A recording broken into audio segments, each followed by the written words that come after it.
ए जेठा, आज सबके सामने तुझे मुझसे एक वादा करना होगा।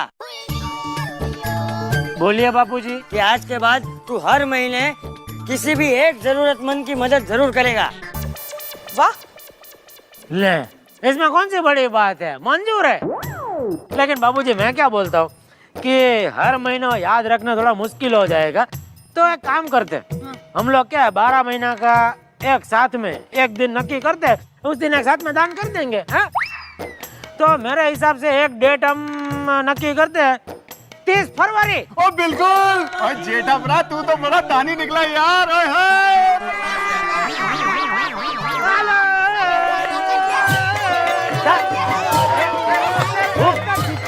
रुक जेठा, मैं करता हूँ, रुक जा।